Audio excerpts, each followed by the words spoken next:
October brings it all. Halloween parties, game day tailgates, crisp fall nights. At Total Wine & More, you'll find just what you need for them all. Whether you're hosting friends or enjoying the cool fall air, you'll find thousands of wines, spirits, and beers at the lowest prices. Mixing up something spooky? Total Wine & More is your cocktail central for all your Halloween concoctions. With the lowest prices for over 30 years, you'll always find what you love and love what you find at Total Wine & More. Pickup and delivery available in most areas. See TotalWine.com for details. Spirits not sold in Virginia and North Carolina. Drink responsibly. B21. All right, welcome back. MinerTalk is live, presented by Jack in the Box. Open 365, 24/7 in El Paso. Jack in the Box, because cravings don't have a curfew. Also brought to you in part by Boomy Dental, Thomas Adams Apparel, the District Pub and Kitchen West, New Start Homes, and 915 Tours. Shout out to Boomy Dental. Visit them online at boomydental.com. Shout out Chris and Sonia celebrating an anniversary today. That's why we're not live on Inspo Lens today, but we will be live on Inspo Lens on Tuesday after UTEP men's basketball taking on Loyola Marymount. We start the show today very similar to where we started it in the last loss for the Miners.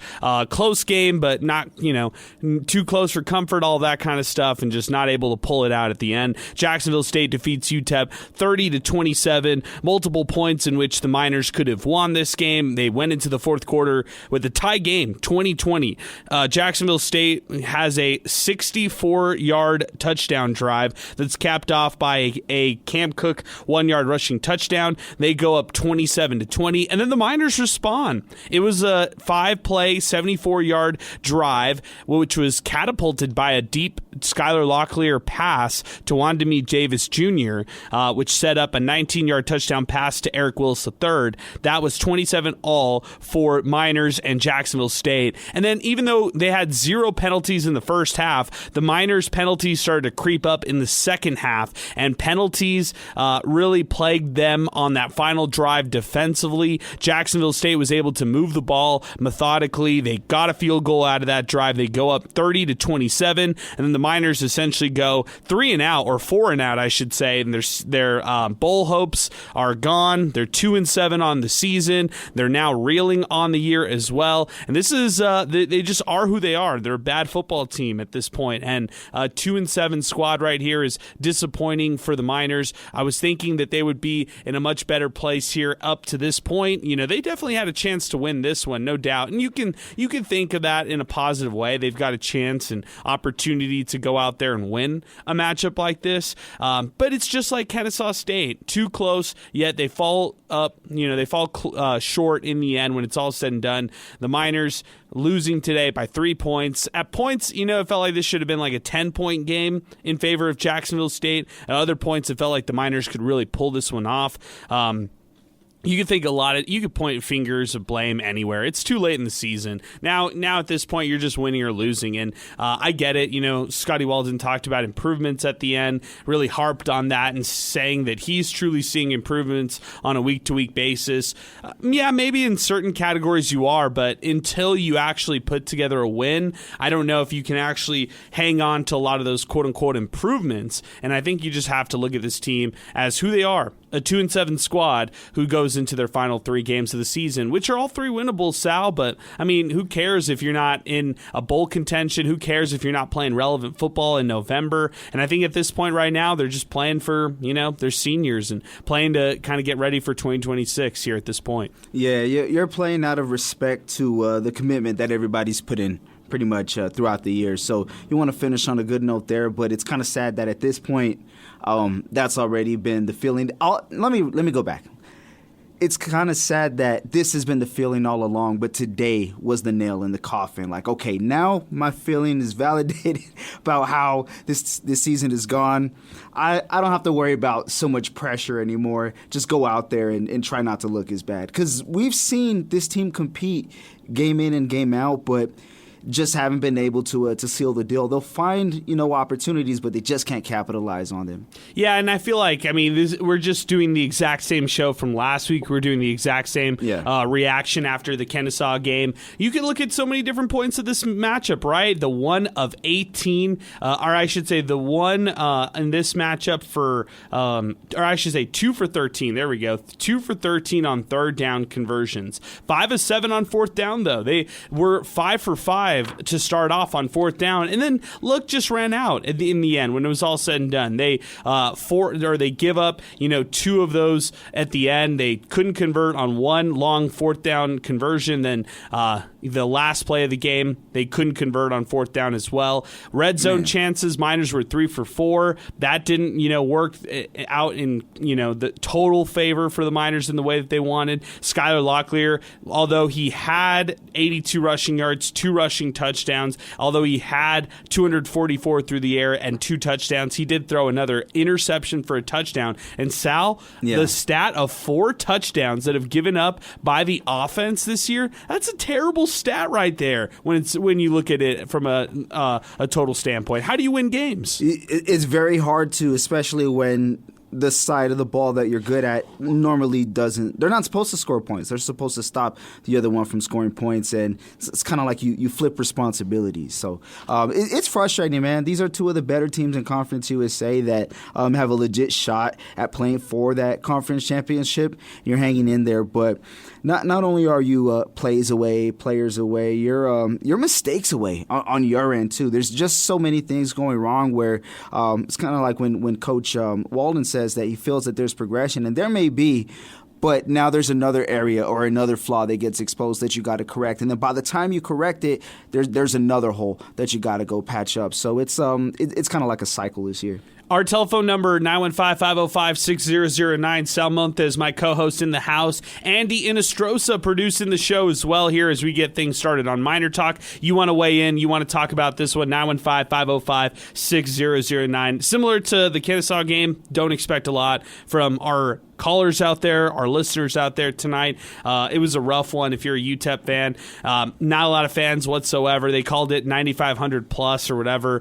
Didn't look like that. I mean, there were fans in the shaded side, and at one point the fans started getting wild. You saw the shirtless fans. What'd you think of that, Sal? That was hilarious, huh? Hey, you got to make something out of nothing, man. That's awesome. You want people at the games in the first place, so let them be. Yeah, and I love it. There was it felt like they started to grow and grow and grow. The video board showed them at the beginning, and then all these fans started to run over to go out and find these guys and start waving their T-shirts out there as well. It's hilarious. But good stuff by those fans. I mean, as far as the fans go in general, it's tough, right? Like, you go out to this one right here, you're hoping for a good one. It's an entertaining game, right? It's back and forth at the half. UTEP still stood a chance. They were down 20-13. They were 0 for 6 going into the half on third downs, 3 for 3 on fourth downs. They hung in there in the first half, and just not able to get a lot of ground presence in the first half. In the second half, hung in there as well, just kind of going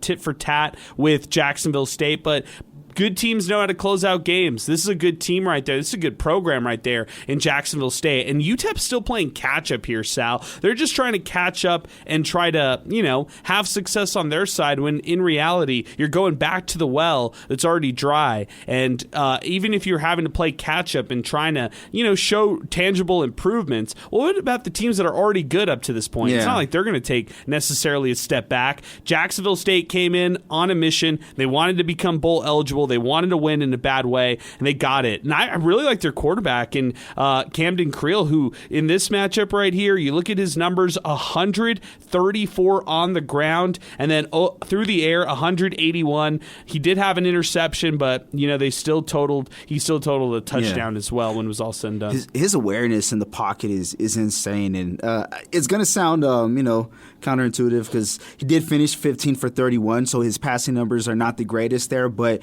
when you look at the plays that he made or plays that he prevented, it's just something that you get to tip your hat to. I can't remember which drive it was. It was near the end of the game, one of the last 2 or 3 series, and there was a sack right there, and he had this quick little hitch, and next thing you know, he's not sacked. And both teams, by the way, finishing without a sack. So credit to the offensive line, but you're also a little frustrated with your defensive line and your pressure.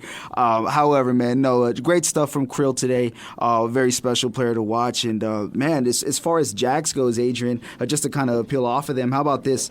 Kennesaw State next week, which is going to be huge. Easily, oh, wow. That's like like Conference USA Championship exactly. right there. And then they'll take on FIU, who, if we look at the standings, not the best. I mean, they're down there, really nothing to play for, but then they'll take on Western Kentucky. But I'm going to reel off these three teams, Jax, Kennesaw, and Western. Kennesaw will have Jax next. We mentioned that. Then they have Missouri State and Liberty, who are they're a stone's throw away from a conference championship appearance, and then the last one being Western, who has they have it the easiest. They don't have Jax until the last game of the year. That's really their best conference opponent. So these are teams playing meaningful football games right now, and if you're Jacksonville State, the numbers don't pop out too much, but you gotta like the care that's been taken of that football for your team. Yeah, and also the winning mentality. Ever since they've really transitioned to FBS, you gotta also love that too. If you're Jacksonville State, and there's a lot of reasons why that school has had success early on into their college football tenure, but at the same time, I mean, if you're UTEP, when is it going to change for them? And Scotty Walden was preaching patience, preaching building things in year 2, committed to the process, committed to the right steps, committed to building and competing and preparing and thinking that winning will be inevitable after all of that. I just think that, at some point it's got to turn around for this squad, or they've got to try to figure out how it turns around for this squad as well.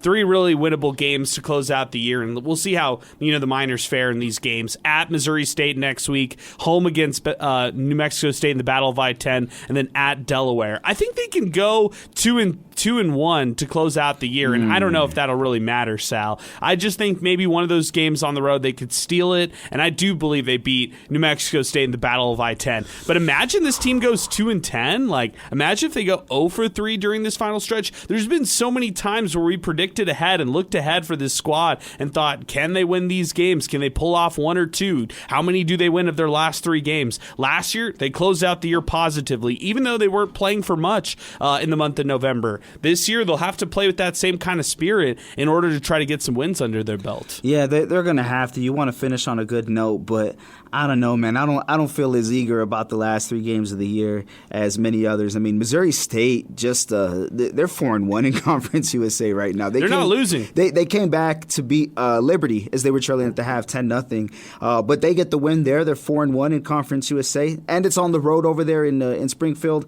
I say no. And then as far as Delaware goes, they're making some noise as well. I mean, it doesn't pop out, but overall 5-4 and 3-3 in Conference USA, which is significantly better than the Miners have been. And Delaware today, walk-off field goal, 51-yard field goal against La Tech. That's a good La Tech team, 25-24. I know they've been depleted a bit on their side, but those are 2 teams who are going to flirt with a bowl game. Where are the Miners in the standings right now? Near the bottom. That's where you have to look at for UTEP. They're right there with Middle Tennessee, who's 0-5 in the conference, Sam Houston, who's 0-5 in the conference as well. Miners are right there with NMSU, who's 1-5, and that's your CUSA outlook right there. Miners are near the bottom. They're probably 8th, 9th, 10th, 11th when it's all said and done, and that's how this year's going to kind of stack out for this group right here, who's 2-7. They've been reeling up to this point, and wins against UT Martin and Sam Houston aren't going to cut it for the Miners here in year 2.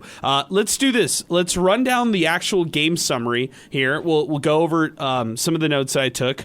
Then we'll talk about some of the other highlights from this game. We'll take calls in between 915-505-6009. If you want to weigh in on the program, you could also hit us up on our free mobile app, 600 ESPN El Paso. You could also hit us up on Twitter and X at 600 ESPN El Paso, and we will read your tweets live here on air. We also want to mention that we will have MinerTalk on Tuesday after the UTEP basketball broadcast, so not going to go too hard today. We're understanding that we're going to be back here sooner rather than later here on MinerTalk, so definitely want to do that. Miners started off with the ball. They punt right away. They get a first down, but they punt right away. Jacksonville State on their opening drive. They bait UTEP on 4 straight downs, and then everybody loses this guy.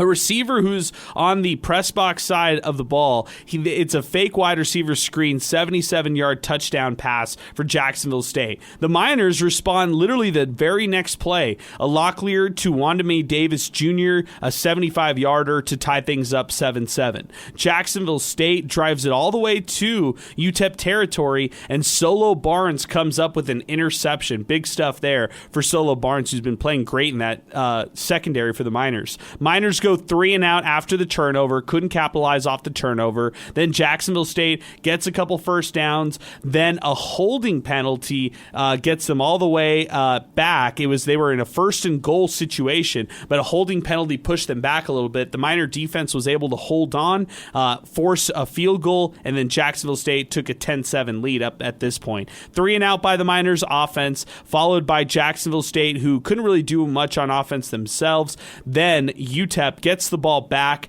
They throw that interception for a touchdown after a good drive, and that's another thing is sometimes these touchdowns by opposing teams off the UTEP offense come after UTEP is putting together a good drive, and that's what they were doing. But an interception for a touchdown, they take it back. Jacksonville State's up 17-7. Miners, credit to them, they respond. A 14-play, a lengthy touchdown drive. They make it 17-13. Why is it 13? Because they go for 2. I have no clue what that call was. Like, I don't get. And look, like, you could go back to me and say, hey, Miners have been good on 2-point conversions this year. They've been good on 4th down conversions. But Sal, you're at home. You're playing against a team that you really want to beat. And I guess maybe that's an aggressive approach. And I could say the same thing on the other side if they would have gotten the 2-point conversion. But I look back on this one right now and I just say, why? Why did you do that one right here? I just didn't like the 2-point conversion call right there at that point. Yeah, especially when you're in a spot where you want to be able to not lose points. You know how they say, like, don't try to win the game, don't try to lose the game, that kind of saying. Yeah. At that point, it's kind of like, why are you doing something that is necessary in the fourth quarter so early in the game? Not only that, but you rid yourself of that point where who knows, if things work out down the line and you get a shot at the field goal, you could be winning this thing. And you're playing a little bit differently to close out the fourth quarter in your final couple of series. So, man, that, and also to Adrian, just the use of timeouts. As long as that first quarter it was like 45 or 50 minutes, but 2 timeouts used in the first quarter when you maybe could have had something down the road in the second quarter that could have helped you out on offense when you needed to, and just the lack of preparation by the personnel that's supposed to be out there. I mean, we've seen it maybe every game this year, at least once, maybe twice, where there's a certain personnel who is supposed to be out there, and when it's go time, there's 6-7 seconds left on the play clock. You're still seeing guys running out and looking around when they should be ready for that play. So then Jacksonville State gets a long drive to go for themselves, and what they end up getting out of it is a field goal right before the half, 20-13. To your point, Miners had the ball back with maybe like 40-ish seconds left, no timeouts, or maybe a timeout in itself, and they just need it and took it to the half. So those drives could have been used in theory if they had 3 timeouts to maybe move the ball and get a field goal out as well. Nonetheless, Jacksonville State, they could not get anything going on they got things going early on their opening drive, but they could not convert on a 4th down play. They UTEP gets the ball back on a short field. It was a 46-yard touchdown drive for the Miners that resulted in a 10-yard Skylar Locklear rushing touchdown. Really like this one right here. This tied the game up 20-20, and then this actually dragged all the way into the start of the fourth quarter. So Miners were in a good place. If you remember, at the start of the fourth quarter, the Miners had the ball going into Jacksonville State territory. This was a good opportunity for the Miners to maybe put some points on the board. They drove it all the way to the Jacksonville State 36-yard line, and they took a timeout, Sal. There's your other timeout. They took a timeout on this one. So when you take a timeout, my philosophy is you absolutely need to score. You need to score on this drive, and if not, it's deflating. And on this drive in particular, you're in the fourth quarter. You're in a tie game. Take the lead. You don't want to play from behind. You need to get this drive. You need to get points off this drive. And they turn the ball over on downs on the 36-yard line, unable to convert, unable to move the ball at that point. Then Jacksonville State gets the ball back. It was a long touchdown drive that was sparked by a 37-yard run by Cam Cook. Then he punches it in 27-20 is the score. Jacksonville State takes the lead late in the game, and then the Miners, they still have a chance. I mean, it's, I said late in the game, but at this point right here,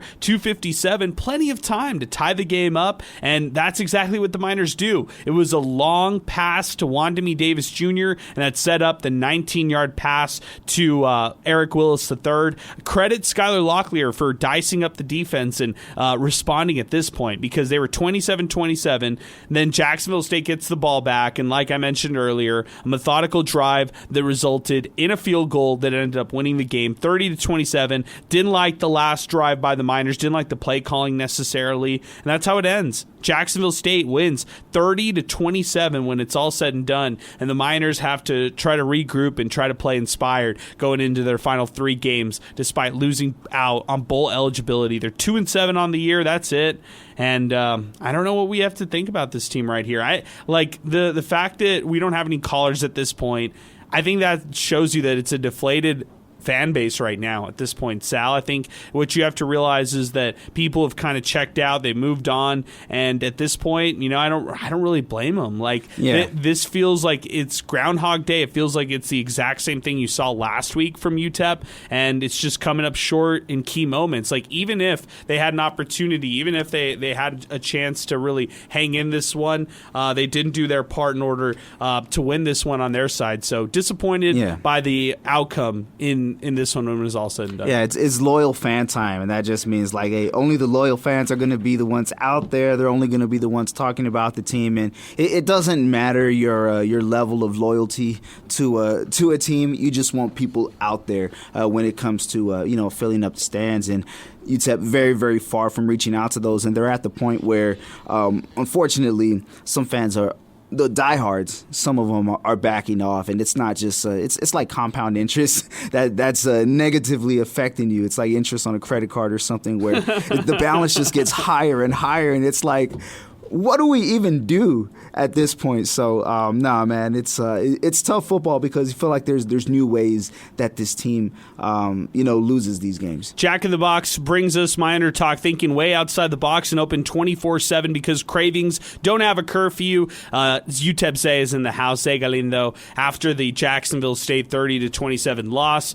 We have been having a pretty, low-key show here on the program today. I think the fan base, as you saw today, Zay, not a lot of people out there at the Sun Bowl, and the Miners really not having a chance to come back, or I should say having multiple chances to come back, but not executing down the stretch. That is ultimately their downfall tonight, and the Miners lose yet again to Jacksonville State, 0-2. I don't know if they'll ever, similar to the Kennesaw State games, I don't know if they'll ever play Jacksonville State after this year, knowing that they're going to the Mountain West. Probably not, right? But, I mean, these non-conference games, they might switch around a little bit. UTEP has so many Mountain West opponents in their non-conference, so, I'm interested to see who they'll play in the non-conference in the coming years. But besides the fact, disappointing loss, of course. They were able to tie the game late. You give the fans some hope, but funny enough, we talked about it all week, how good this UTEP defense was, but when they needed to show up the most, they didn't, right? They allowed that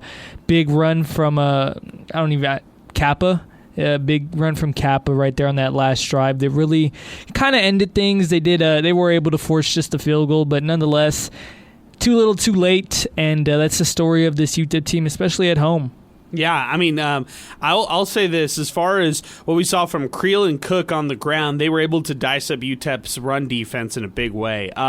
Guys, you both picked UTEP, and I don't think you even talked to each other, but I felt like you guys feel probably right now. I felt like in the last week, I was like, okay, UTEP can win this one. And throughout the game, I was like, wow, UTEP can actually win this game against Kennesaw State. And then you guys got a chance to experience the exact same thing. I just realized, I'm out until they bring me in. I'm out. I can't pick this team moving forward against good teams or winning teams, at least. So both of you guys on the other end of the spectrum, as last week I was the one who was on that side of the spectrum and thinking the Miners could pull pull it off, Sal? So I just want to be clear, mine was not serious. Okay, and the reason why I say this is because for job number one for me, I had work early in the morning, and I'm like, I'm going to cut it pretty close to broadcast time. Like, I have to be here at a certain time.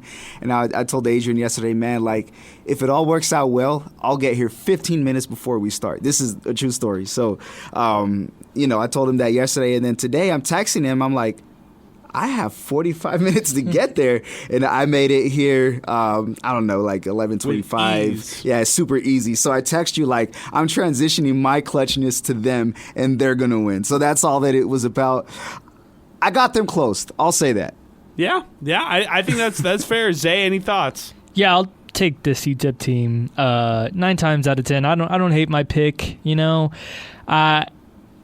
could have been one. It probably should have been one. So I don't mind it. If I could go back in time knowing the result, I think I'd still pick UTEP just because no one in this conference is good. I'm not going to look at anybody's record. I think it's going to be a one-score game throughout these next 3 games, no matter who they're playing, whether it's the Aggies who just lost on the same boat as UTEP, or if it's Missouri State who just beat Liberty to become bowl eligible, even though they can't even go to a bowl. So I think that these games will be close no matter what. Let's go to the phones. We got a couple phones to get to, guys. Now in 5505-6009. Let's go to Robert first, and then we'll go to Eddie DeMayer, who's going to join us next. Robert, good afternoon, man. What's going on? Hey, what's up, man? How are you? Hey, Rob. What's up, man? I'm doing well. Congratulations to your Broncos. They look great right now, by the way. Give me your thoughts on UTEP right now as they're 2-7. I'm not that bummed anymore. I think it's kind of like. I think Sal said earlier it was the nail in the coffin, so I don't think anyone got too emotionally high on UTEP. I think most people are like, hey, if we win, it's a plus, but I don't think they're really expecting it. So more so, it's something I've been wanting to call about for like the last 2 or 3 weeks, ever since they made a quarterback change, and I never thought Locklear was better than Nelson, but what I will say is in Scotty's offense, I actually think he is. And why I say that is because having just to see another year of Walden's offense, which is basically very short passes to the sidelines. I don't think he needs a gunslinger, a guy that can air it out, a guy with limited mobility. I think he needs a guy that can run, a running quarterback, and that's why I say Locklear is better. I think the type of quarterback that Walden needs is like a Locklear, a Kai Loxley. I guess he doesn't seem to be too concerned about a throw more than 8 yards because Locklear can't make those consistently. So I rule out guys like Hardison and Malachi Nelson. I don't know why he brought him in. If you're just gonna do runs up the middle and short passes, then Locklear is your guy. And I guess like half the offense is Locklear improvising. I don't think people realize how bad the offense is, right? Like half their yards is Locklear going off the cuff, on not designed plays. And that's just really bad. And the second thing I'm going to say with that is it's been pretty evident all season how bad they are in the trenches on both sides. It's really bad. If you're getting ran all over by Kennesaw State and Jackson State or Jacksonville State, that's not good, man, especially going to where they're going. I thought they should have placed an emphasis on that in recruiting. If you can't move the line of scrimmage, 1, 2, 3 yards, that's not a recipe for good football, like in any level. So they missed the ball with, up front. I think that's one thing that I did like about Dana Demo was he was always able to get some decent linemen, and I did make things a little bit easier, even though his play calling wasn't the best. And then the last thing I'm going to say is. I think Walden, it just looks like he's just more, better suited to be or maybe he's more invested in being a coordinator than a head coach. I don't think he could do the both. I don't think he could do the two. I don't think he's capable of doing that yet. Not saying he can't do it in the future, maybe in 5-10 years, but manage a football game and get your offense into the right play call. I don't think he can do both. It's very clear. So. Either he needs to give up the play calling or, we're going to continue on this downward spiral. But, yeah, man, that was it. I didn't get too bummed up about it. Yeah, I hear you, man, and I appreciate it, man. I appreciate your phone call. Thanks for weighing in. I feel like what you said, as far as the quarterback situation goes, is true. I mean, in the future, the Miners are going to really have to prioritize a running quarterback, a guy who can be dual threat in his abilities, a guy who has that kind of prowess behind him, and a guy who maybe, fits the similar models as Skylar Locklear, but to, Rob's point, maybe somebody who can continue to be a pocket passer for them, or can do that as far as being a passer for them. And I think that might be a little unfair to say that against Skylar Locklear. So much is asked of him for this offense right now. In fact, I think he's really the only reason why the offense is putting up points right now. And that's not a good thing either. Like that's a pretty bad red flag right there, knowing that he's probably one of the strong points of their team, and they don't have a lot of people who can complement him around Skylar Locklear. And,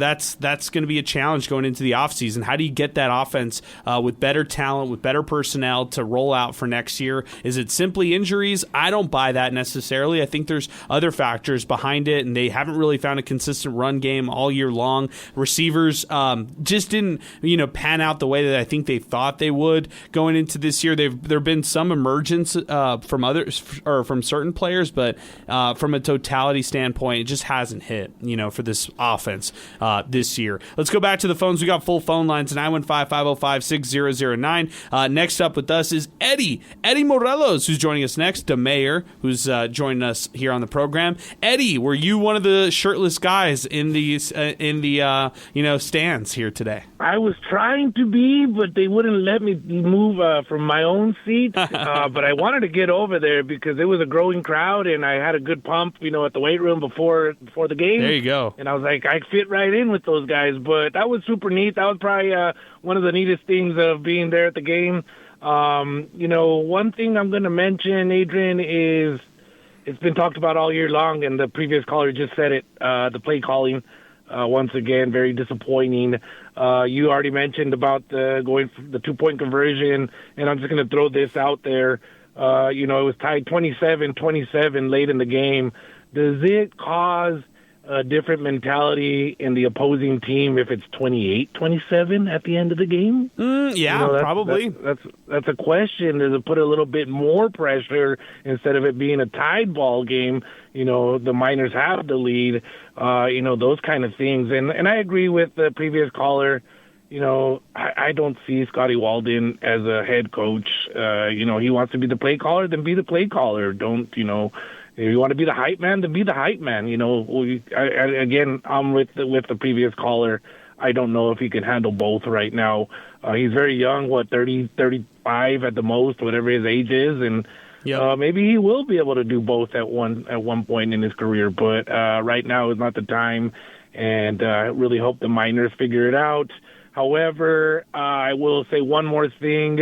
Excited for November the 22nd. There at Sun Bowl Stadium. I hope all of the Borderlands shows up for I don't want to call it, I'm not going to say it on there, but for the matchup between the Aggies and the Miners. I think I know where you're going on that one, Eddie. I appreciate it, man. Much love to you guys. Have a happy Miner Talk, dude. Thank you, man. Let's call it the last UTEP game between New Mexico State in maybe 2-3 years. Maybe that's what we can call it instead of the toilet bowl. 915-505-6009, 600 ESPN El Paso, Twitter next. Let's pause 10 seconds for station identification. You're listening to Miner Talk, brought to you by Jack in the Box right here on 600 ESPN El Paso.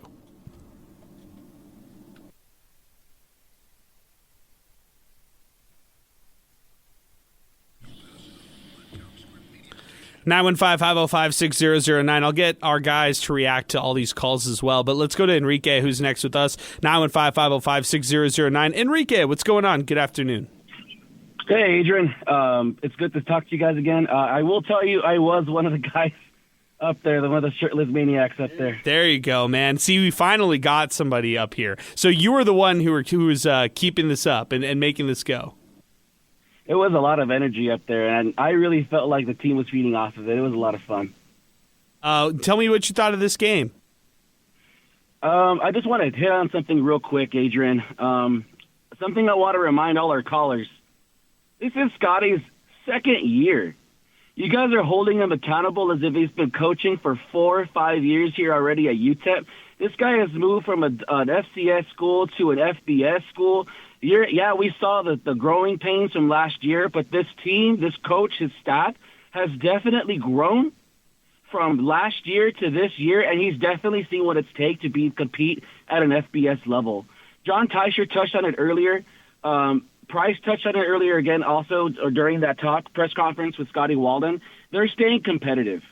And everyone's already jumping the wagon. And it's making me really sad and depressed when it comes to our Miner fans talking about our coach, because they're like the same thing they did to Joe Golding. They're very quick to judge. They're very quick to pull the trigger. They were calling for Joe Golding's head. They're calling for Scotty Walden's head. This is only his second year. And what's going to happen, Miner guys, when we lose against Oklahoma and Michigan next year? You guys are going to jump off the bandwagon too? Or are you guys going to stay Miner faithful and cheer on our Miners? Okay, let me ask you this, Enrique, just to play a little devil's advocate, because what you're saying is, you're saying a lot of facts right here. I think there are a lot of impatient people out there, and I think that is a product of not just this year or the last 2 years. It's the fact that they haven't won in the last 60 years as far as going to a bowl game and winning a bowl game. It's been a long time. But I'll ask you, how is it that a school like Kennesaw State has immediate success in just year one of Jerry Mack? And I mean, that guy didn't, he didn't coach at the FCS level. He was like, he was coached at the Power 4 level as an assistant. And how has a school like Jacksonville State had so much success early on, transitioning from FCS to FBS? They've only transitioned. They've only been in the FBS for a couple seasons now, and it feels like they've been putting winning season after winning season together. And you could talk to me about, proximity, geography, and stuff like that. But when it comes to NIL, those excuses don't hold true when it comes to Jacksonville State and, Kennesaw State. And let's not even compare those two. Let's just compare a team like New Mexico State. How is it that that school over there has more success in football over the last decade than UTEP's had over the last 50 years? Like, those are tough pills to swallow right there, Enrique. And I think that's where UTEP fans are coming from with their impatience. I'm not saying it's justified to go out there and say Scotty Walden should be fired. I think that's a really hasty thing to say right out of the gate. But I will say that accountability has to reign true, man, not just with the coaching staff, but with everybody involved. This is not a good thing right here, and you can't just accept this going into year two. If they end up only winning 2, 3, 4 games, like, that's a major fall off from what people had expectations-wise going into the start of this year. I feel you. I really do, Adrian. And you're making a lot of good points. Like we saw Kennesaw, we saw Liberty. And these are very good examples of what you can come in from an FCS level, compete at an FBS level. But looking at Scotty Walden's track record, you also got to look at it there. It took him, 2-3 years, growing pains at that level for him to remain competitive. And that's just it. You got to give it time. And unfortunately for UTEP, we don't have a lot of the resources that a lot of these other schools like Jacksonville State, like Liberty, like Kennesaw, that maybe they do that we don't. And I don't want to say proximity, because we have a very good proximity here in El Paso because we've been able to utilize the Texas pipeline. But unfortunately, we don't match up on the NIL. Not with Jacksonville State, not with Kennesaw State, my friend. Well, we're living and dying by the transfer portal. We lost a lot of good retention players with our offensive line. I'm pretty sure, Adrian, if we would have kept a majority of our offensive line and built up on that, we wouldn't be having this discussion about Skylar Locklear and Malachi Nelson. So you think the line is the issue? You think the offensive line's the issue? It's been the issue. You matching up these guys from last year, this year, to who we're competing. Yeah, they're tall. They have that body, but we're being outmatched on that offensive line. Look at the last 2-3 couple of years. We haven't been able to get the run game going. And then we're expecting Malachi Nelson to sit there in the pocket. We got to have someone to protect him in the pocket to be productive. That guy's a good quarterback. Unfortunately, right now it's not his system, because right now our system very much is a mobile quarterback. And that's what's been keeping us in the game with Skylar Locklear. But if I guarantee you we were to bolster and up that line on this transfer portal and with these upcoming recruits that we picked up on recruiting, I guarantee you, Adrian, that we'd be having a different discussion next year in the Mountain West. They've only been sacked 20 times this year.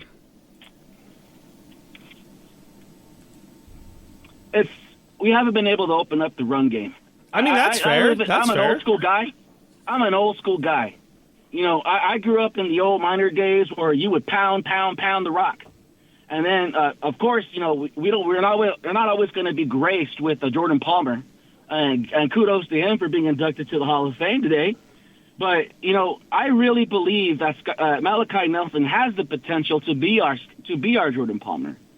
But we got to build around him. We got to build that line. We got to get that running because I guarantee you also if we had a Aaron Jones type running back with Malachi Nelson and an offensive line, our offense would be on cue.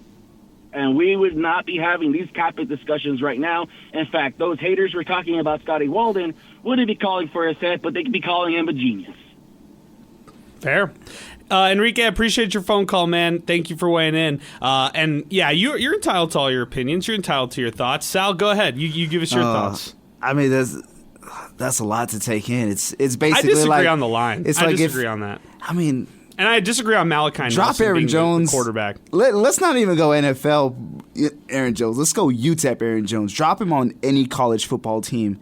In around his time, easier said than done. It's once so, in a generational type of running back. Right? Yeah, it's like nah, man. I think the issues. There's so many little things that they don't do right, and eventually, it just catches up to them. Like just to start out the game, I'm trying to remember what it was that they did, but they put themselves in a hole early on. Well, how about the blown coverage? Blown coverage, busted coverage. Like there's just so many little plays like that where it's these self-inflicted wounds that hurt your drive, and now you're changing.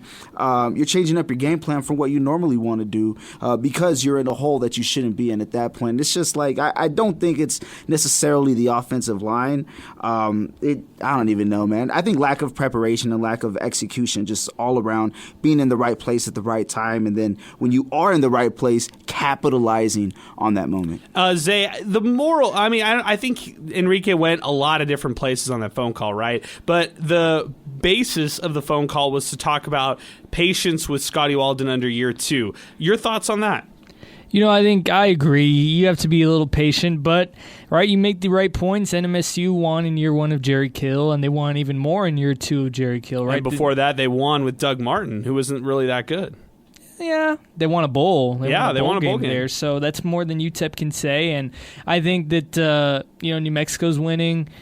And, Kennesaw State, Jacksonville State, Sam Houston State won 10 games last year. So it can be done. It can be done with, the resources that UTEP has. It can easily be done. But things just don't go right. And that's the UTEP, it's the stigma. It really does weigh on the game. It weighs on UTEP themselves because this is just not a winning program. And there's certain things they do on and off the field that end up like that. So I agree that you got to give it time, but at the same time, I don't think that anybody's above criticism when you are 2-7 and you haven't won a home game in 2 months. And I know that Kennesaw and Jacks are getting a lot of credit, but let's flip it over. I'll leave one team out because this team can buy their way anywhere, and that's Liberty. Okay, but True. Missouri State, Delaware. What's the excuse there? I mean, those guys, Mo State, who they have. I was making fun of both these teams. Like 6-3, 4-1 in Conference USA. Delaware 5-4 overall, and 3-3. They have 2 more conference wins than the Miners do on the season. They may have 2 more conference wins overall. They may have the same amount of wins the last 2 years, their first year Conference USA. But like these are newer members with significantly smaller populations that are outshined by teams in the region. And we're talking about, who's the big dog near UTEP? You got to go pretty far, but there's a lot of them. It's UT, A&M, but Delaware. I mean, hey, how far is Maryland? It's probably Penn State. It's probably Penn State. Forgive me for Maryland. Listen, I'm so far in my dynasty, like 2034. Maryland is nasty. So anyway, but my point is like these other guys are doing it too, and I don't buy that argument about NIL. Everybody is at this level has to find a way to compete. I think there's just a lot of excuses that everybody can make out there. Bottom line is they're just not winning. Like, make all the excuses you want. Go ahead. These other schools somehow have found a way to not make excuses and win games, right? Like, that, at the end of the day, that's what it is. Like, an excuse is what it is. An excuse. guys. That's what it is. And there's some bright spots on this team. I'm not saying the sky is falling down. I'm not saying that they need to pull the plug and fire people after this year. I'm not saying any of that. But there has to be some tangibility after year 2, right? And maybe we sound a little bit hypocritical because at the same time, Dana Dimel after year 2, they were 1-11 and 1-11 in back-to-back years. Yeah. Those first 2 seasons of RIP Dana Dimel, but they were. This is just a bad football program. It's hard to win at UTEP for whatever reason it is. You can call it curse, you can call it things aren't going their way, whatever. They just aren't getting it done. And I think that, even though they're preaching the patience, it's hard. When patience just dries out and wears out, how do you go back to the well over and over and over again to your fans, hoping for something better, and just the outcomes just never come? Back to the phones. It's George who's joining us next on the program, now in 5505-6009. George, good evening now here on the program. What's going on? Okay, Adrian, I was watching the game. And you know what? They came back and fought as best they could. I wasn't expecting much from them. I wasn't expecting much from when they played Kennesaw State.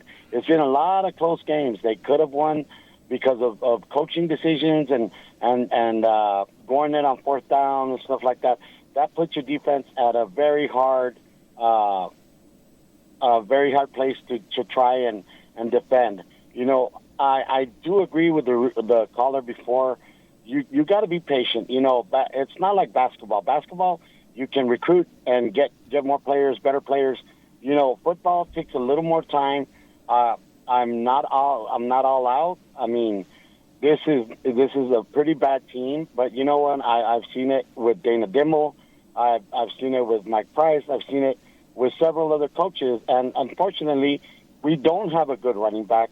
We have somewhat of a decent quarterback in Skyler. He's a lot better, more improved than he was last year. I think he's grown a lot, and I've liked the way he has the vision in the running the ball and heard his decision making and everything. He doesn't have that strong of an arm as Malachi, but I think a lot of things also a lot of decisions that Scotty's made earlier on and in hanging with Malachi and giving him the opportunity, where he should have maybe stuck it out with Skyler in the beginning, and then if Skyler was kind of you have this great quarterback from Boise State that hasn't really played, and you have Skyler that knows your offense, that knows, hey, you know what, this is what it takes to win. Maybe, you give him the opportunity right with that horse, and if that horse is not producing, then, you bring in Malachi and you give him the opportunity. But I think it's kind of unfair to put in Malachi before when your quarterback was Skyler. You know what I mean? And sure. We did suffer several injuries in our running backs. Thomas and Emery went down. It's kind of hard. But I do believe that Scotty is going in the right way. It's not what we expect. It's going to be ugly, but it can be done. And I think he has made some points to get better and to improve. I mean, you see it in Skyler. They're in the game. They just haven't been able to win have that opportunity to win that game, to win it right then at the end.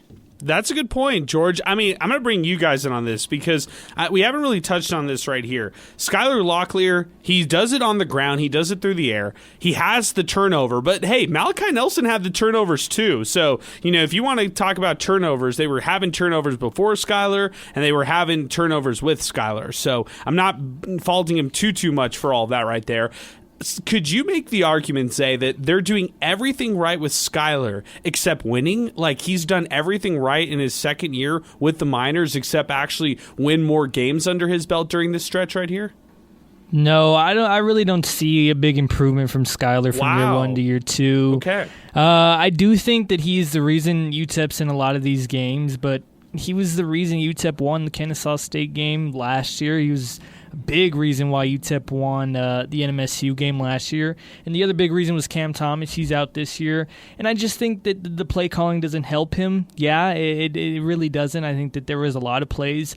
I have a hot take. They're forcing the ball to Kenny way too much. He had 12 targets today, only 4 receptions, had a couple of big-time drops. I don't see a big bright spot from anyone on this offense, and I just disagree. I don't think Skyler's doing everything right.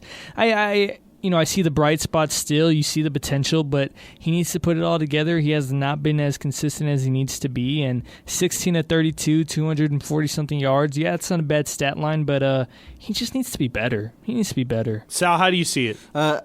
Yeah, I agree with Zay, man. And the reason why is he's extending plays with his legs if it gets to that point.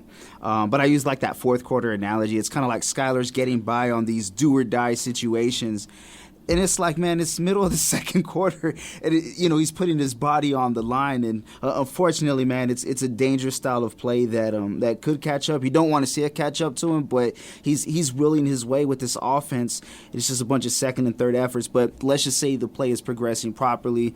When it's not touchdowns to your team, it's a touchdown to the other team. Back-to-back, turnovers for the Miners that result in touchdowns, for the opposition. And that one was just a big nail in the coffin. Especially when you saw that drive go really well up to that point. And there was a stat. I got to look it up for the other games. But today, at least 3 or 4 drives, I'll pull up the log right now, where it was at least 5 plays or more in a row.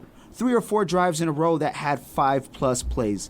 You know how how valuable that can be when you're able to click and your defense is able to get stops when they do. It helped them out this game. Unfortunately, just ended in a pick 6 for the Miners on that drive. So all that to say, I don't see that big jump. He's a bit more mature in deciding his runs, but overall, I can't really say yes. Yeah, I would say that for me, he's throwing his body on the line and he's doing everything he can, and they're just still not getting wins. And I don't know if that leads to tangible improvement over year. I will say that as a leader, he's gotten a lot better, and you could totally see that. But again, how much does that play into wins and losses? So far, since starting these 4 games, he's had 1 under his belt. Like he had the Sam Houston win under his belt, but other than that, they haven't won any other games. And I think you can hang your hat on being close in these games against good teams in this conference. But what is a good team in Conference USA? Kind of going back to Zay's point, what is this conference really made of? Not much. That's how I would look at it. Back to the phones. Dan is next with us, 915-505-6009. Dan, good evening. What's going on, man? Hello, sir. Yes, I just want to say UTEP, we're a mid-major school, and they're going to give Scotty at least 5 years, but Scotty's not a head coach. He sucks. They need to put Nelson back in. Man, another Nelson call. Nelson is a good quarterback. If you watch the first 3 or 4 games, the receivers were dropping balls. If you see, go watch the film. The receivers were dropping balls, everything. The defense sucks. They're like Dallas Cowboys. And Nelson is like Dak Prescott. He's trying to make plays. And, yes, he throws interceptions. There's a few interceptions that weren't his fault. But you know what? The other times, yes, I'll admit Nelson threw some passes that he shouldn't have thrown, but he needs to be in the game. Best recruit in UTEP history, and he's on the bench. Locklear is not a good quarterback. He is not. Okay? So the defense, that's another story too. I hear you. Dan, I hear you, man. Hey, as far as the Malachi stuff, Zay, I got to bring you back here. I didn't expect this today. For us to get back to the Malachi port, for some of our listeners out there, that they want to see Malachi Nelson back in the mix for UTEP, I didn't see this coming. I did. You saw this coming. The minute somebody struggles, they're going to call on the other guy, and it's just a back and forth. I mean, when Malachi was struggling, when he threw 5 interceptions against Louisiana Tech, they were like, this guy stinks. They need Skyler Locklear out there.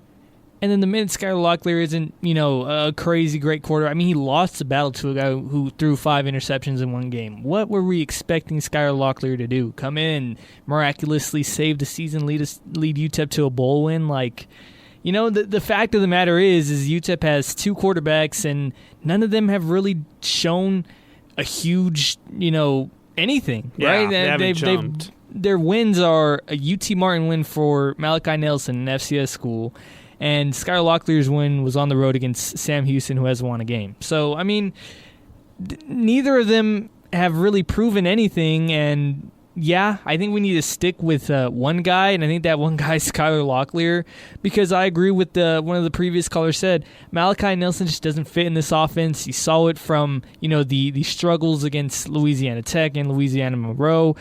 It just doesn't fit. They clash, and I'm not saying clash like verbally or anything, just their play styles and what Scotty wants to do offensively, his philosophy, and what Malachi is actually good at.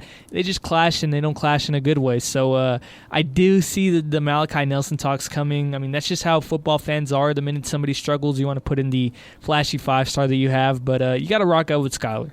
I would say for another call to go for Malachi's way was not on my bingo card. I thought win or lose, people would understand that it didn't really work out with Malachi, and why do you go back to the well this late in the season? That's another thing. But good call there, Dan. I appreciate your phone call. Appreciate your passion and your enthusiasm on this one right here. Had Rob text in. He was like, dude just told you to go watch the film, as if he's watching film.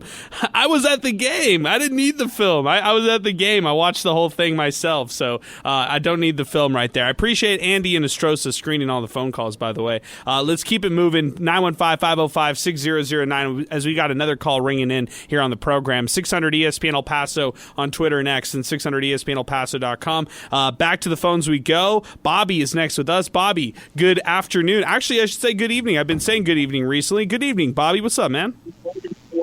Hey, what's going on, guys? Hey, guys, I just had a question. I watched the game on TV. I mean, they don't look too good. But I had told you guys before the season started, just being honest, I didn't think they were going to be good at all. 2 games at max, 2, 3. And I don't think it's the coaching. I think they got the coaches. I really like their head coach a lot. But when you put it all together, it's the talent, man. Look at these guys players, and look at these guys players. You might have 3 or 4 from the minors that are pretty good in offense, but you're going to have 7 or 6 better from the other team. It comes down, in my opinion, what I've been seeing. I've been seeing football for a long time. I see the talent is better with the other teams, just overall better. Their quarterback that they got, that guy from USC, I don't think he's that good. I've seen him play a couple of times. He throws the ball high, throws it low. This guy's better, but I don't even think he's that good either. Something's going to have to change soon. Maybe next year when they go to a different, whatever you want to call it, division, conference, whatever, it's going to be harder for them. But in a way, it might be better for them because they'll probably get better talent coming in. You're going to see the stands more full because people know these teams.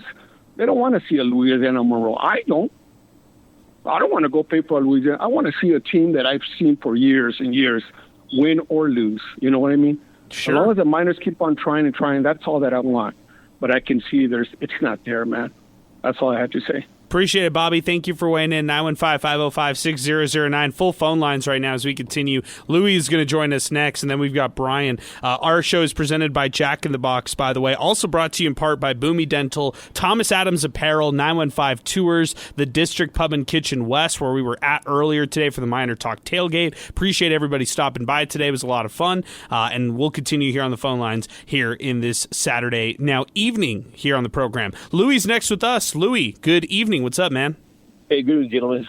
Just listening to all the comments talk about who should be a quarterback. It doesn't really matter, guys. I don't think so either. Louis, I'm sorry to cut you off. I don't think it does either. Yeah, we won against a FCS opponent and probably the worst Division I football team. I mean, in the country. What does that say about our program? So my question to you, gentlemen, is I know this season is pretty much I think it's done. What do you guys think about the transfer portal? Are we going to get hit hard on that? Are our top talent going to leave us? I mean, I think about the student athlete. Who would want to stick around for this? I mean, year 2, and I haven't seen too much progression going on with the Scotty Walden era. So, I mean, I'd like to hear your take on that and see what you guys have to say. Appreciate it, man. Thank you. Thanks for weighing in, Louis. As far as the transfer portal, it's a little early. I know that UTEP for NIL, they're going to use half of it for retention, half of it to go out and acquire people. But to just say, they're going to lose all this talent or they're not going to lose a lot of talent is foolish. I think it's just too early to say. And I think also when it comes to talent and the transfer portal and what to expect out of it, attrition every year, not just at UTEP, but at the best schools out there, like the Alabamas, the Ohio States of the world. They're going to lose a ton of talent. They're going to get a lot of talent over the offseason too. So this is how I would look at it, Louis. Year-to-year roster making, year-to-year rebuilds, or year-to-year complete roster overhauls. And that's what happens in today's college football. It's just a reflection of today's day and age, and you can't really look at it any other way other than you're going to expect to lose some of the guys. And if you want to come up with the short list of players that you hope UTEP can keep going into next year, you can always do that.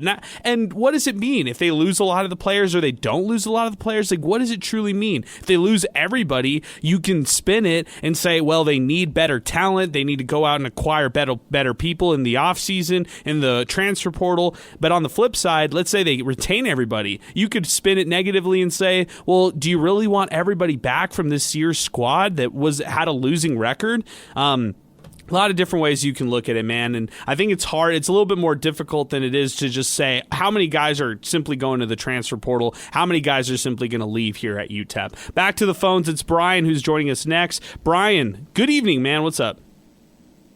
Hey, Adrian. I usually don't like to call back to other callers because most of them bring up good points. But I'm going to bring up what Daniel said about Malachi Iceland being, he's so much better than Skylar. Here's the thing. Analytically, you don't even have to look at Malachi's analytics to know he's bad. Like, look at that interception pick six versus La Tech, for example. He was looking right at him, and there was no one covering the DB, and that resulted in that pick six. It's not a matter of analytics. It's just a matter of how the quarterback plays. And you're right, Adrian. There's really not a quarterback on this roster that has the capability to run this offense effectively. And not to mention all the other factors. Like, our RB1 literally wears a cast, after all. So that's all it really has to tell about how the offense is and all that. And sadly, the defense couldn't recover for it either because they gave up that really bad touchdown on the first drive that Jack State had. And overall, just many flaws were there. But what do we expect? That's just UTEP for you. But overall, I don't really have much else to say. It's the same old stuff I call them about every week. But I will say this. Get ready to learn Davion Singleton next year. There you go. Hey, I like it. A little Davion Singleton quarter right there. And I like it. Good stuff, Brian. Appreciate your phone call. Let's do this. We're going to take our first and only break of the program, and we're going to come back with final thoughts, guys. I feel like we did a good job of writing it all, or talking a lot about it early, the whole game breakdown. The show took a crazy detour, and I thought it went off the rails with a couple crazy takes here on the program tonight. But it's all good. I appreciate everybody's phone calls, and I appreciate everybody's passion here on the program talking UTEP football. Jacksonville State defeats UTEP 30-27. We'll come back. Final thoughts coming up next, along with look ahead at what is to come for the Miners against Missouri State. That's coming up next Saturday, along with UTEP basketball on that day as well. We'll take a break right here. When we come back, we'll wrap things up here on Miner Talk, presented by Jack in the Box here on 600 ESPN El Paso.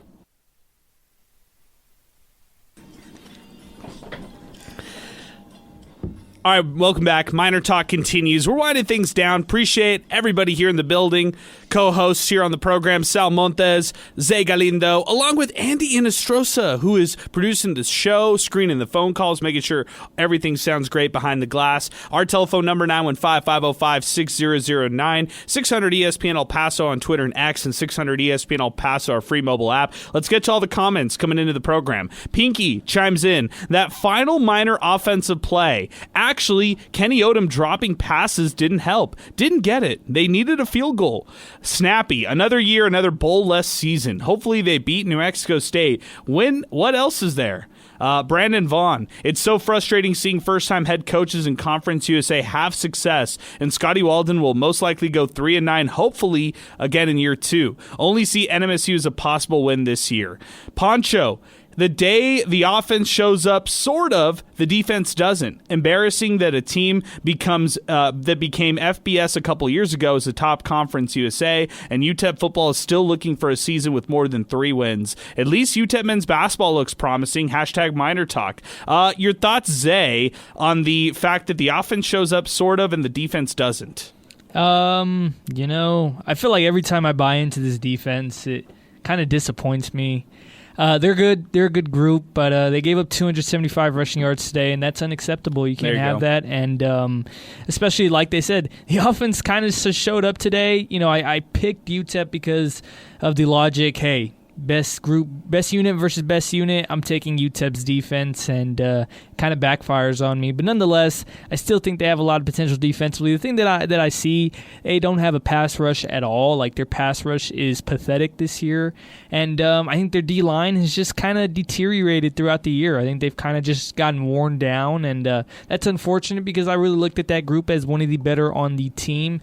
Nonetheless, I think that there's still a lot to grow for, but there's no pass rush. They're not forcing a lot of sacks. They're definitely not forcing any turnovers, and that's so different from what we saw last year with J.J. Clark's defense. So Echo Taylor totaled 6 tackles in this matchup, and you can look at other guys like Shaq Bowser, 3 tackles, and even Katie Johnson with 2 tackles and also a tackle for loss in this matchup right here. But, those guys on that D-line are kind of carrying them right now. I just feel like there's been deflating moments on that D-line that make us look differently with this group. Last week it was Izani's roughing the passer penalty and Cole Gustafson, his unsportsmanlike conduct penalty late in the game that made you think otherwise. This week, just not a lot of pass rush like you mentioned. It's a lot of RPO though with Jacksonville State, so I'll give UTEP a little grace knowing that that D-line still is one of their strong points of the team, albeit maybe they've taken a bit of a step back, maybe a half step back if you really want to look at it,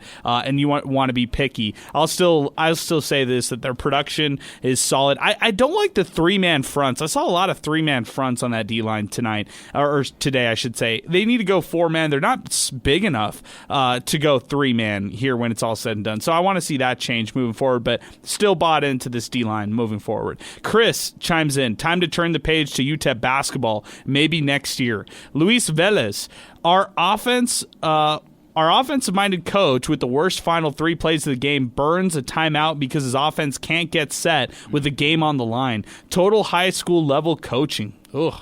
Michael Cuviello. There we go, Sal. Our guy. I think Delaware and Missouri State are winnable games, but a very disappointing year once again. Brandon Vaughn, I could see it, but I mean, for the first time in 3 years, we'll actually have to beat a team over 500. I'm bullish, but I'm cautiously optimistic with Missouri State next week.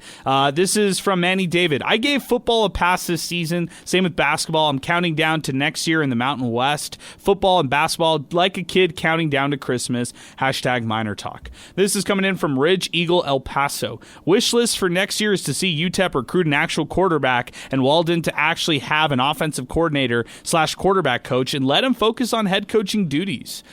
This is from Fourth and Words. It will be even sadder when upsets or upstarts like Kennesaw, Missouri State, and Delaware will all be bowling, and we can't even seem to get it together.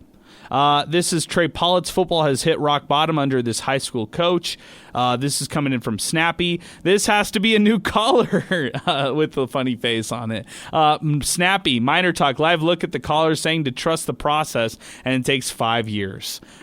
Chuck, wow, recruits to see that crowd, and they are like, bleep this. Oh, man. Some really tough stuff coming in here on the program, guys. A couple other ones. This one's coming in on our app. This is from Linda on our app. How about our punter, Ray Guy Award watch list? Let's promote that. Let's promote that indeed.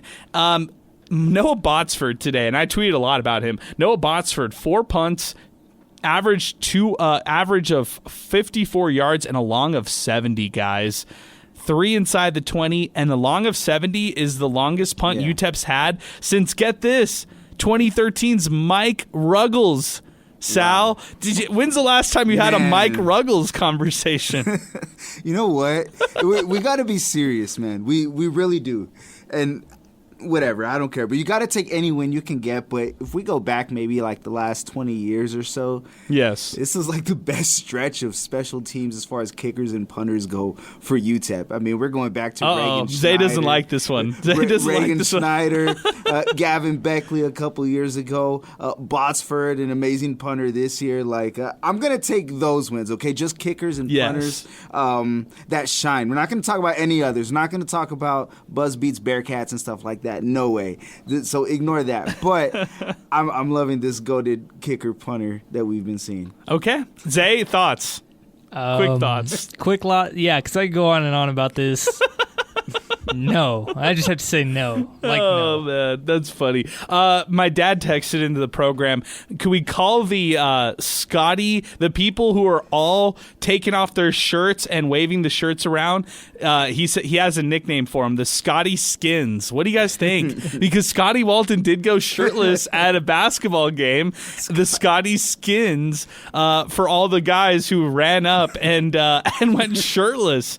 Right there. Zay, your thoughts? You got a chance to watch that up close and personal. Yeah, I saw it happen. I saw the birth of it. I saw when the first guy took his shirt off, and I was like, oh my goodness. You knew it was coming, huh? Yeah, I knew it was coming. And hey, Scotty said post game they made a real difference. So I think that's a fitting name. If I had a time, this is from Sidelines UTEP, our pal. If I had a time machine, I'd take the young diehard UTEP fans like Zay and Brian and let them experience what the Sun Bowl felt like during 2005. Unreal how much we've fallen off since the Mike Price days. I had to do the math, Zay. When the 2005 team was out, I was like, wait a second. Zay was not born at the time. That's crazy, This man. team was out there. You were not even alive when 2005 hit, Zay. I wasn't. The most successful UTEP year is a 7-6 year during my whole life is 7 wins and 6 losses. Man.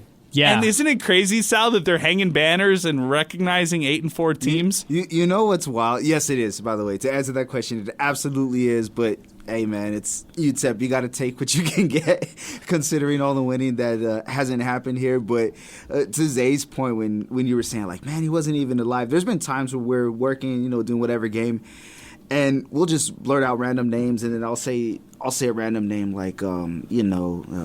Howard Jackson. Howard Jackson was nasty. Who was that?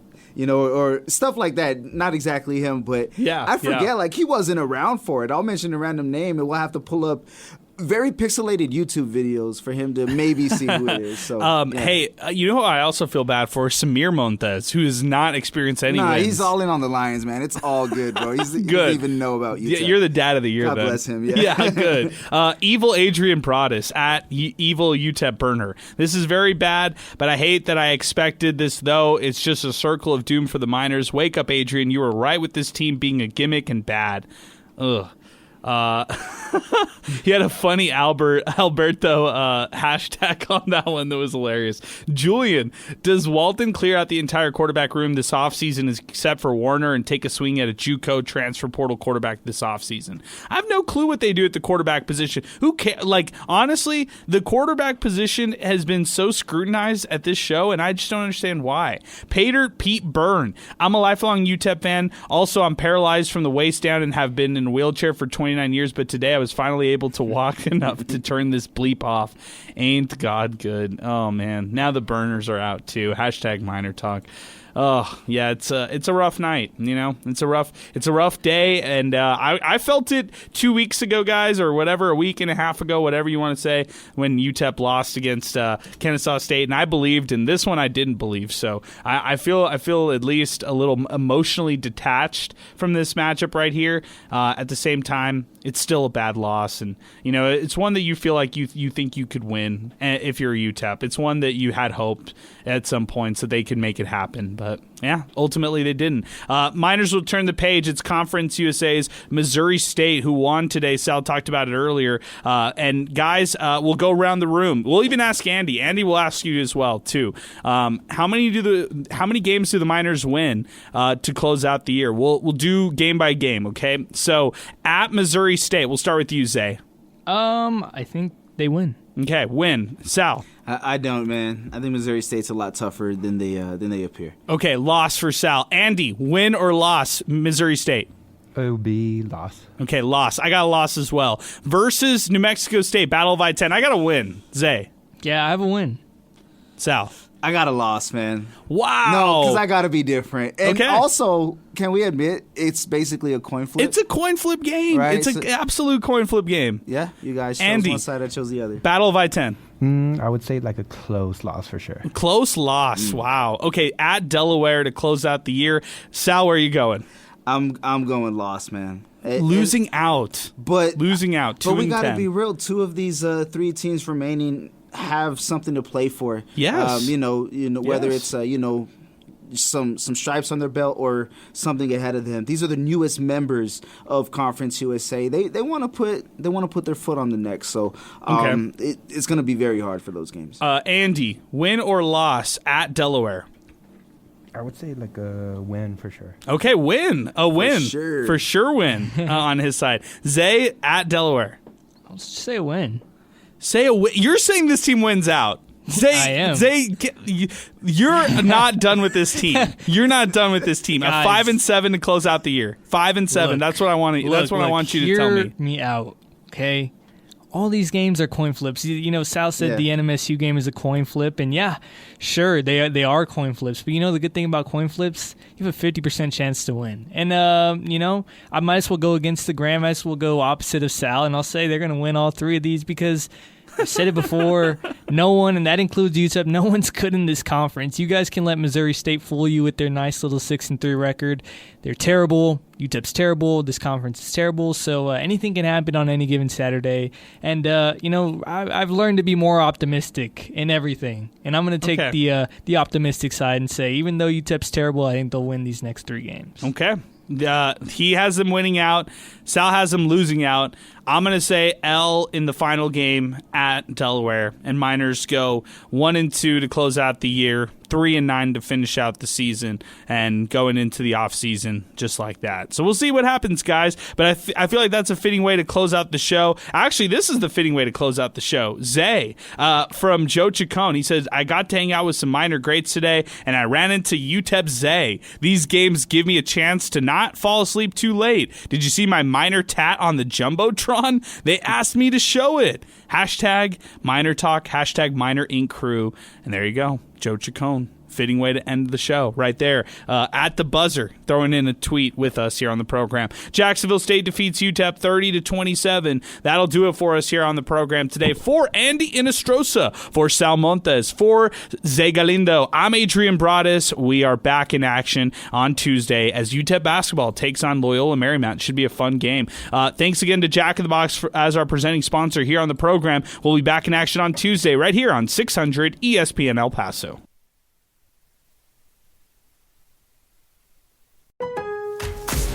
Here for the Lowe's early Black Friday deals? You're right on time for some of our biggest savings. We're talking up to 50% off select major appliances, plus up to an extra 25% off when you bundle select major appliances. Holiday lights going up soon? Select ladders are up to 50% off right now. Get Black Friday prices without the Black Friday crowds. Lowe's, we help, you save. Valid through 11/19. Selection varies by location. Select locations only. While supplies last. See Lowe's.com for more details.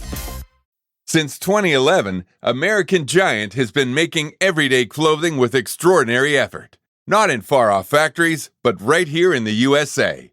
We obsess over fabrics, fit, and details, because if you're going to wear it every day, it should feel great and last for years. From the cut of a hoodie to the finishing of a seam, nothing is overlooked. Our supply chain is tight-knit and local, which means less crisscrossing the country and more care in every step.